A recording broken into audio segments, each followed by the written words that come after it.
jungle. पाडगावच्या खून प्रकरणाचा 12 तासात छडा, तिघांना अटक, 14 ऑगस्टपर्यंत पोलीस कोठडी. सांगली. पाटगाव तालुका मिरज येथे जुन्या वादातून झालेल्या ज्ञानेश्वर उर्फ माऊली राजेश उर्फ साहेबराव पाटील वय वर्ष 27 याचा खून प्रकरणाचा स्थानिक गुन्हे अन्वेषण पथकाने छडा लावला असून तिघा संशयित आरोपींना अटक करण्यात आली आहे.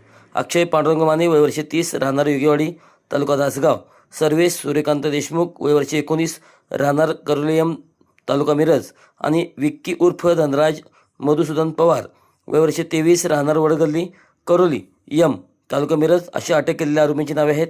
दिनांक 8 जुलै 2026 रोजी मयत ज्ञानेश्वर पाटील यांच्यावर डोक्यात, मानेवर व हातावर धारदार कोयत्याने वार करून त्यांचा खून करण्यात आला होता. जुन्या भांडणाच्या कारणातून हा प्रकार घडल्याने प्राथमिक तपासात समोर आले. या गंभीर गुन्ह्याची दखल घेत पोलीस अधीक्षक तुषार जोशी व अप्पर पोलीस अधीक्षक कल्पना बारवकर यांनी आरोपीचा शोध घेऊन तातडीने अटक करण्याचे आदेश दिले.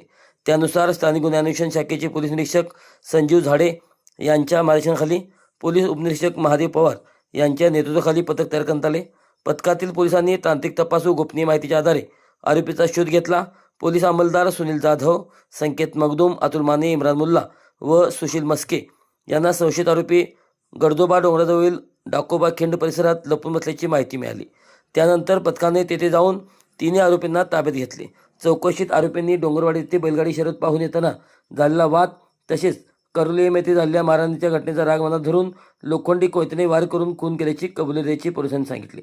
आरोपींना पुढील तपासासाठी मिरज ग्रामीण पोलिसांच्या ताब्यात देण्यात आले आहे. न्यायालयाने तिघांनाही 14 ऑगस्ट 2026 पर्यंत पोलीस कोठडी सुनावली आहे.